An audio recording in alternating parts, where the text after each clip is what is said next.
গতকাল West Bengal school service commission তাদের ওয়েবসাইটে WBSSC গ্রুপ ডি এর যে বিজ্ঞপ্তিটা সেটা পুনরায় আর কি সঠিকভাবে আপলোড করে দিয়েছে। বিজ্ঞপ্তি না, নোটিফিকেশন, সিলেবাসটা একদম সঠিকভাবে আপলোড করেছে।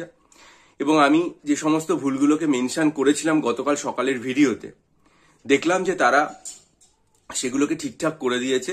আপনারা প্রত্যেকে একবার ওয়েবসাইটে গিয়ে সিলেবাসটা ভালো করে দেখে নেবেন। পাশাপাশি এটাও বলার যে এবার সিলেবাসের মধ্যে গ্রুপ সি এবং গ্রুপ ডি তে যে বিপুল পরিবর্তন সাধিত হয়েছে সেটা কিন্তু আগে ছিল না। আগে যেরকম সহজভাবে, কারণ আমি তো WBSSCর আগে 5টা মক টেস্ট তৈরি করেছিলাম, সেগুলোতে যেভাবে 15 ভাগ ছিল বা সেগুলো যতটা সহজ প্রশ্ন ছিল, এবারে সিলেবাসটা দেখে কিন্তু আমার তার তুলনায় অনেক অনেক কঠিন বলে মনে হলো। সুতরাং আপনারা যারা পরীক্ষা দেবেন, মোটামুটি আশা করাই যায় 2 মাসের মধ্যে পরীক্ষা হবে, তারা কিন্তু খুব মনোযোগ দিয়ে গভীরভাবে প্রস্তুতি নেবেন যাতে কোনো রকম ভুল ত্রুটি না হয়। আর WBCS এর ফর্ম ফিল আপ করতে গিয়ে পরীক্ষার্থীদের বিরাট সমস্যার মুখোমুখি পড়তে হচ্ছে। তার কারণ, গতকালকে আমি সন্ধ্যাবেলাতে ভিডিও করার পর থেকে অনেক পরীক্ষার্থী আমাকে রাত পর্যন্ত হোয়াটসঅ্যাপ মেসেজে বারংবার জানিয়েছেন যে তারা ফর্ম ফিল আপ করতে প্রবেশ করছেন ভেতরে, কিন্তু ফর্ম ফিল আপের জন্য কোনো রকম লিঙ্ক বা কোনো ড্রপডাউন দেখতে পাচ্ছেন না। ফলে পরীক্ষার্থীদের মধ্যে বিপুল উদ্বেগ তৈরি হয়েছে, অসুবিধা তৈরি হয়েছে।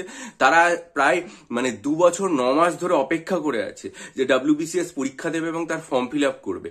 2024-এর নোটিফিকেশন 25-এর শেষে এসেছে, তারপরেও যদি পরীক্ষার্থীদেরকে ফর্ম ফিল আপ করতে গিয়ে এরকম একটা ভয়াবহ সমস্যার মুখোমুখি হতে হয়, তাহলে তো সেটা তাদের শুধুমাত্র যে ফর্ম ফিল আপে দেরি হচ্ছে তাই নয়, এই যে দিনগুলো পড়াশোনার, সেই দিনগুলোও কিন্তু নষ্ট হয়ে যাচ্ছে। একজন পরীক্ষার্থী ফর্ম ফিল আপ করতে গিয়ে হয়তো 1 ঘন্টা 1.5 ঘন্টা সময় ব্যয় করছেন সারাদিনের মধ্যে, কিন্তু তাও তারা ফর্ম ফিল আপ করে উঠতে পারেননি। তার কারণ, সুনির্দিষ্ট যে লিঙ্কে গিয়ে ফর্মটা ফিল আপ করতে হবে, পাবলিক সার্ভিস কমিশনের তরফ থেকে সেটাই প্রোভাইড করা হয়নি। সুতরাং পাবলিক সার্ভিস কমিশনের উচিত আজকে অফিস খোলার পর অবশ্যই এই বিষয়টাতে নজর দেওয়া এবং যত দ্রুত সম্ভব বিষয়টা ঠিক করে দেওয়া, যাতে পরীক্ষার্থীরা আজকে থেকে সুষ্ঠুভাবে তাদের ওয়েবসাইটে ঢুকে ফর্ম ফিল আপ করতে পারেন।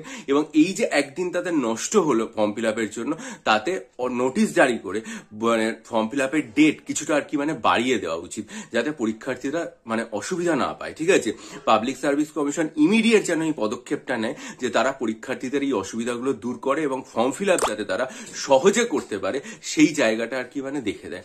আর যারা মনে করবেন WBCS পরীক্ষার জন্য 48টা মক টেস্ট আমার কাছ থেকে নিতে চান বা সাইকোলজি অপশনালের পড়াটা WBCS পরীক্ষার জন্য এখনই শুরু করতে চান, বা ডেসক্রিপটিভ বাংলা এবং ইংরেজি স্টাডি মেটেরিয়াল WBCS এবং ক্লার্কশিপের জন্য নিতে চান, তারা আমার সাথে ইমেলের মাধ্যমে যোগাযোগ করুন। ভালো থাকবেন।